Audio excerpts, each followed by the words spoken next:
Happy to have you with us here on the fireworks ending of another highly questionable week. Sarah Spain with us again. What do you like on the show today, Sarah? Oh, I'm excited. We finally get to talk about LeVar Ball. Haha, right. Can't get enough of him. Dale, papi. Should Kyrie Irving speak with the Cavs front office? The Athletic's Jason Lloyd reports that Kyrie Irving has not spoken to the Cavs or anyone in the front office since requesting this trade. He isn't answering any of the calls. And the answer to this question is, depending on how messy he wants to make this, Kyrie Irving doesn't have to return those phone calls. He doesn't have any real power because he's under contract. But the way you get real power under that scenario is you threaten to make things messy. This is the start of threatening to make things messy. That's right. If he wants this to be a definitive, I'm out of here and I don't care how bad this gets, then by all means, stop communicating with them. If he has any interest in working with them on where he goes and is worried at all about the very petty Dan Gilbert deciding to send him somewhere terrible out of spite, then maybe he should step into a meeting. I'll tell you something else, too. If this is a game plan by Kyrie Irving on intentionally trying to agitate and intentionally trying to be unprofessional, the next step on this is a step we haven't seen yet, which is him ripping publicly LeBron James or telling us what he believes to be his truth, because there's another stage to this yet where it can get messier. Ring, ring, ring. Hello? Why does everyone have this number now? Carrie. Carrie, this is Carrie. Carrie Irving. Yeah, of course. Yeah? Wow. Yeah. Yeah, I also hate LeBron. That makes it two of us. Yeah? Well, listen, you want to come to Miami? Yeah, that'd be great. You can get together with Dion Waiters. He used to be in your team before, He also hates LeBron, So that's it, buddy. Right. He said, I'll see what I can do for you. Huh? Poppy making The deals. quicker, the better. Yeah, well, you know what I mean. Things in Miami, they don't move that fast. But I'll talk to the Godfather. I'll put the good word for you. Yeah, I also hate him too. Oh, hang up the phone. All right, hang up the phone already. LeBron. Come on. I was just getting speech. On the phone. You were just getting started. Oh, is good. that right? He was just getting I started. was getting warm up.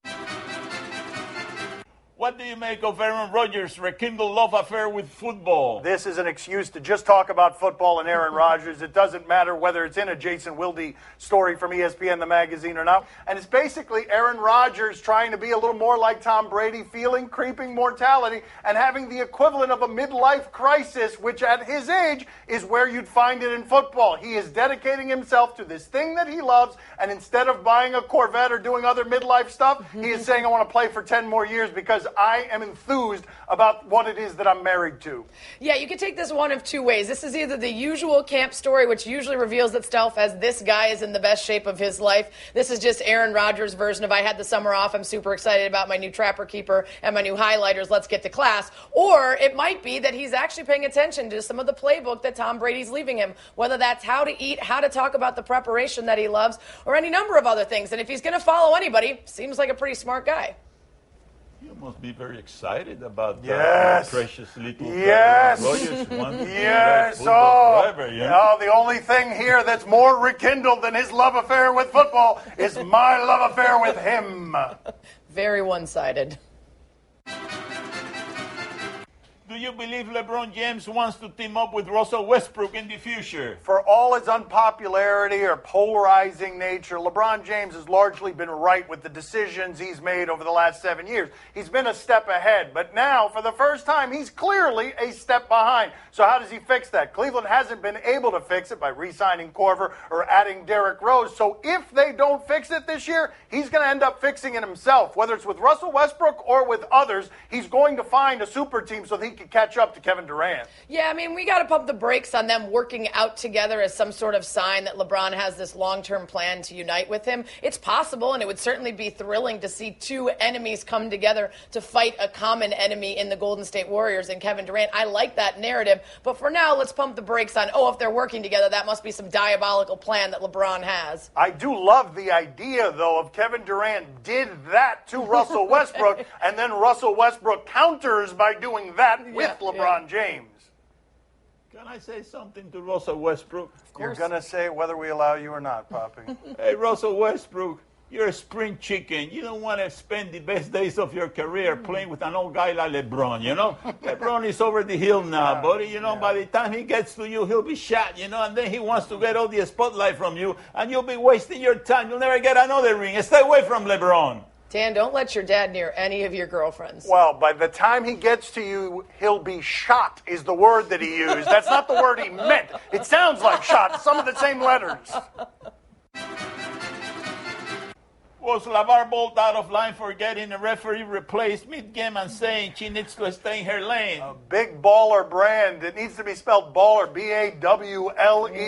Here's the backstory on some of the details on this ridiculousness, total ridiculousness. There's a woman referee. They've got a history here. She tees up LaVar Ball. He doesn't agree with the tech. He wants her out of the game. And then Adidas comes in and removes her from the game. And another referee comes in who he doesn't have problems with, gives him a second technical foul, and then the game is just suspended in general. This is an imperfect anarchist. I like a lot of the things that he does in attacking the establishment, and I root for him. But because he's an imperfect anarchist, he does stuff like this, and this behavior is not acceptable. If you look at number 15 on his own team, he has had enough. He is like, this guy, again, can we just play basketball? And I think we're all kind of thinking at this point. I'm torn because I'm sick of talking about him. I'm sick of giving this guy publicity. But at the same time, there are legions of big baller followers out there that think that this guy is the best thing since sliced bread. And you look at what he's doing to these kids, and you look at the way he literally tells every woman, stay in your lane, which means all these guys tell people like me to stay in my lane all day long.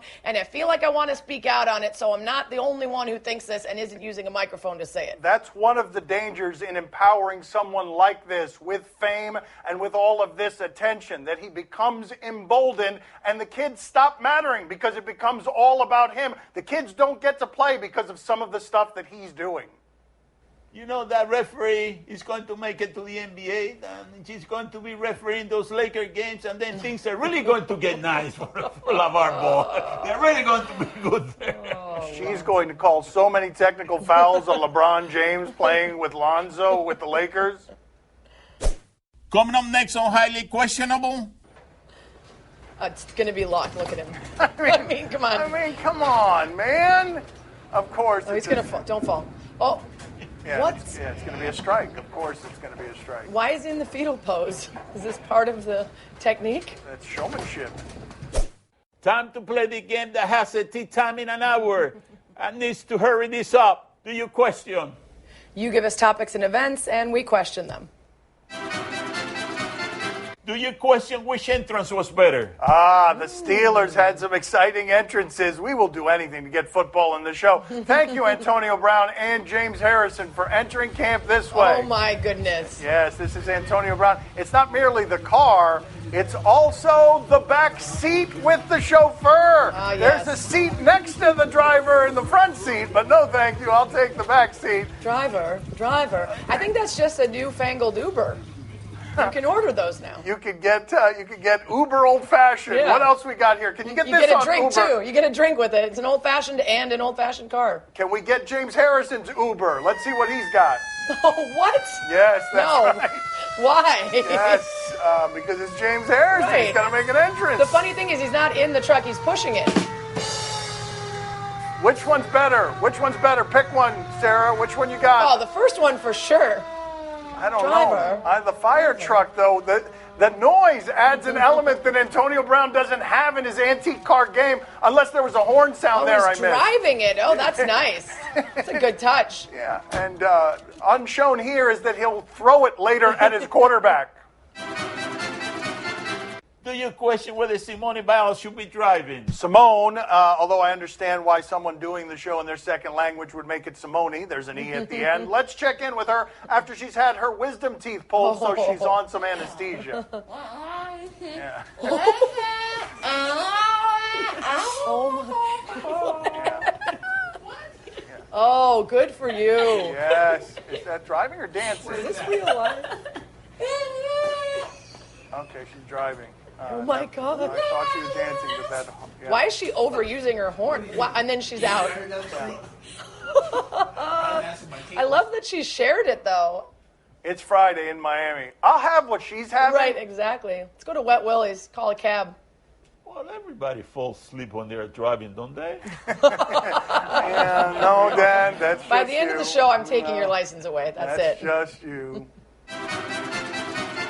Do you question if this is luck or skill? What I question is the producers who keep putting this question in the show. Is this luck or skill? Just to show you a funny video. They are such frauds, the producers of this television show. Let's check in. It's going to be luck. Look at him. I mean, come on. Come on, man. Of course. Oh, he's going to fall. Don't fall. Oh, yeah, what? It's going to be a strike. Of course it's going to be a strike. Why is he in the fetal pose? Is this part of the technique? That's showmanship. What? Oh. I mean, it might be skill. Why were they taping? It's like they must have known. I know. He's very excited. Very excited.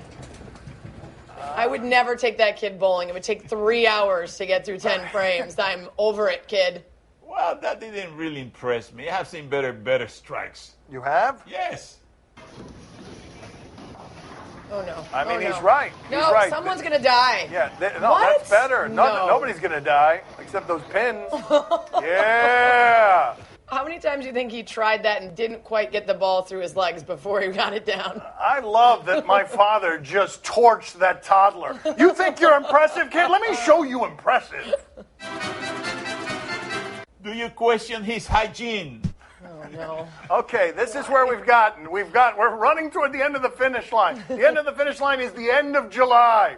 Do we question this guy's hygiene? Oh, I mean, what? No. No. No, not at all. Not no as in horror. No, I don't question his hygiene. That dude's clean down there. Don't you have a bidet? Does it look like that? It doesn't look like that. That dude's clean, though. You Don't can't you say have to that take guy's your not underwear clean. off That's to clean. get the right That's amount of clean? That is clean. Sometimes I do that in the backyard with the Yeah, hose, you know, yeah. especially when I had some Yeah. chili the night before, you know. Oh, God. Don't let the dog drink out of that sprinkler anymore. You're listening to Love Advice with Leanne. Caller, you're on the air. Hi, Leanne. Longtime listener, first-time caller. Why, in your professional opinion, do you never take my calls off the air? Is this Carl? Yep, it's Carl. I mean, we had a few dates. Everything was great. I thought, Well, you know, when you switch to Geico, you could save a lot of money on car insurance. Okay, awesome. You should call them. I will. Geico, because saving 15% or more on car insurance is always a great answer. Time for one of my interview medleys.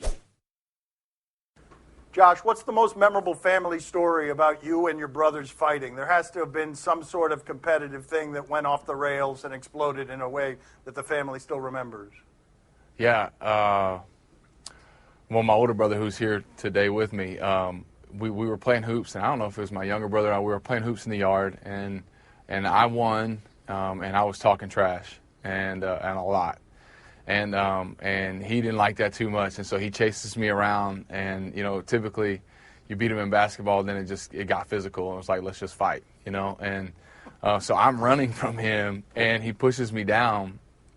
And when I hit the ground, I inhale like a prick, like a grass burr, and swallow it, and I get it stuck in my throat, and so I can't breathe. So I'm coming up, and they think I'm faking. I'm like coming up, and I'm like, I can't breathe. So end up having to go to the emergency room and get that thing taken out, and so it's a pretty serious deal. So that's kind of like one of the things now, fortunately, we look back and laugh on, but like competing and trash talking, and that's when it goes wrong. I'm going to ask you for a name here. First name that pops into your head. You line up under center and you see this guy across the line from you, and he just seems crazy. He seems out of it, and he seems a little bit scary. Give me a name. What's the first name that pops in your head when I say looks across the line and you're like, oh my God, that guy's terrifying, and he seems a bit nuts? James Harrison. Why? James What do you Harrison. mean, why? Why? Have Tell you me why. seen Just him? give me an example. I want to hear a story now. Tell me a story. No, Joey. I mean, he just has a relentless motor, you know, and especially when he's on the field, you know, sometimes in their packages when he's usually, you know, at end rushing the passer, but when he starts to walk around and you see him walking around, and he's got his wide eyes, and you know, because of who he is, he's going to make plays, and so that's the first guy when you said that. That's the first guy that came to my mind. Most people that we talk to on this show, athletes, they're competitionaholics. Can you give us an example of you being unreasonably competitive away from football, where even you're looking in a mirror and you're like, what are you doing? What are you doing, Ty? It's not that important. I get real competitive with my wife, and she'll tell you this all the time. No matter what it is, I make sure that this is so this is so now you got to bad, give it up. No, but guys are on the show all the time talking about how overly competitive they are with their wives. Don't be ashamed of it. You can own it. It's okay. Yeah, I always make a joke saying, I wear the pants in this relationship, and I'm the man of this house. And so whatever it may be, whether we're playing video games, basketball, there's no mercy. I'm dunking on her. I'm shooting. I'm blocking shots. If we're playing pool, there's no mercy. Time to play the game that will send postcards to Sarita España every day after she's gone. See? Or no? It's kind of stalkery. You tell us what's on television tonight. We'll tell you if we're intrigued or not. On the Yes Network, Rays and Yankees. No, thank you. But let's check in with last night's Yankee game. Brett Gardner hits a walk-off home run here in the bottom of the 11th. He's coming around third base, and he throws that helmet right there. And Celebrating. Aaron Judge, thank you for the helpful arrow there. Oh, and that is Aaron Judge getting hit in the face and losing a tooth. Yeah, there's a tooth. Thank you. There's a tooth. In case you thought that it was giant like the rest of him, no, it seems to be a normal-sized tooth. Caught by the cameras in that arrow there. Sarah, are you intrigued? No, I'm not intrigued by the flying tooth, but I am intrigued by the girl behind the flying tooth, given that tooth stank face as it flew past her like this. Okay, there it is. Stank face for the tooth. Poppy, how about you? Are you intrigued? Oh, see, I'm very intrigued, but it shows one thing, that this guy, Aaron Judge, is a soft player. He lost a tooth in a celebration. What kind of a player this guy is? He's big, he's strong, he hit homers, and then on a celebration like that, he loses a tooth? He doesn't do tooth workouts. We all have the same teeth, Poppy. Soft! My father has ordained it. Soft! That's right, very soft. Be quiet, Sarah. Let's get Aaron Judge in here and see how soft Poppy says he is. Hey, Aaron Judge, if you have a problem with anything that I say, you come down here to Miami and you fight my son. He'll be ready for you. He's going to face you, mano a mano. I got my money on you. Why does this never happen with Altuve? Why is it always Aaron Judge? On Showtime, All Access, Mayweather and McGregor. 4-part series starts tonight. I am tempted. I know I'm tempted by the circus nonsense. Let's see what we've got here. See if we can change Sarah's mind, even though she's answered the question before I've asked it. There's only one fight out there. That's Mayweather and Conor McGregor. I like to wake up, make money, get turned in, call it a day. I don't give a. I'm gonna storm on that stage. I'm not the same fighter I was 2 years ago, but I got enough to beat you. 15 minutes to showtime, the show's mine. You cannot beat me. Can't nobody beat me, man. Killer beat kill. That's what I say. I'm not proud of this because I don't want to see the fight, but I'll tune into that. I like that. If I'm going past it, I'll find it. Sarah, you've already answered the question. What are the words behind your appraisal? Much like LeVar Ball, we're propping up the wrong people in this society. We got two dudes in a circus, one-sided fight, one of whom doesn't even box, who are trafficking in misogynist, bigoted, and ethnic slurs in order to get attention to something that's a joke and that people shouldn't spend their money on. And I congratulate all of you who are going to waste your money on it to watch Mayweather dance around him, never landing any serious blows. And then when you're tired and bored and you've eaten all the nachos in front of your face, you pass out and feel bad about what a bad person you are. But other than that, it's going to be great fun, man. It's going to be a lot of fun. Poppy, are you intrigued? Oh, see, I'm very intrigued. Are you kidding me? That's going to be the fight of the century. It's going to be so much attention in that fight, so much money in that fight. I'm telling you something. Conor McGregor is going to send a replacement in. He's not going to be the real him. It's somebody else is going to take his place. But now that I look to my right and I see Sarah, I have decided to change my opinion. No, I'm not intrigued at all. Look at that. That's very nice. Also, a bold-faced lie. He's planning the fight party right now. He's just doing that to cater favor with her. On PBS, Food Flirts.